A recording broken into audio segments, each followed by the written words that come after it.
Ni Alhamisi ya tarehe 9 mwezi wa 4 mwaka 2026. Tunaenda kushuhudia kandanda safi kati ya mechi mbili kuweza kucheza hivi leo, mechi za ligi kuu Tanzania bara ambapo TRA United inaenda kukutana na Simba Sports Club ligi kuu Tanzania bara, ambapo mechi itaweza kuchezwa katika uwanja wa Sheikh Amri Abeid kule jijini Arusha. Mechi itaanza majira ya saa 10 kamili za jioni. Ni TRA United dhidi ya Simba Sports Club. Baada ya Simba Sports Club kuweza kutoa sare na Azam FC matajiri wa Chamazi, sasa wanaenda kukutana na TRA United kule jijini Arusha, na mechi nyingine itakuwa ni kati ya Mbeya City kutoka kule jijini Mbeya kuweza kukutana na Azam FC. Ni Mbeya City dhidi ya Azam FC katika uwanja wa Tanzania Kwara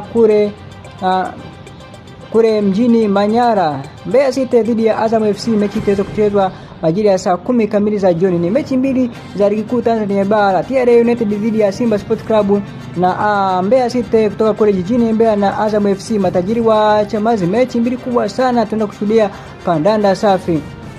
Simba Sports Club kwa sasa anasidiwa mechi moja tu na Azam FC, ambapo Simba Sports Club kwa sasa ana jumla ya pointi 35, huku mpinzani wake Azam FC akimzidi mechi moja akiwa na pointi 33, lakini Yanga yuko kileleni kabisa akiwa na jumla ya pointi 44. Tofauti wa Yanga na Simba ni mechi mbili. Simba Sports Club anazidiwa na Yanga mechi mbili, lakini akiweza Simba Sports Club akicheza leo atakuwa anazidiwa na Yanga Sports Club mechi moja. Ni ligi kuu Tanzania bara, Yanga pointi 44, Simba 35, Azam FC 33. Hapa ni Akiza TV, pia nakukumbusha usisahau kusubscribe katika YouTube channel yetu, pia kulike, kushare na kucomment ili wa kwanza kuweza kupata taarifa mbalimbali za kimchezo na nyinginezo ambazo zinakuwa zinakujia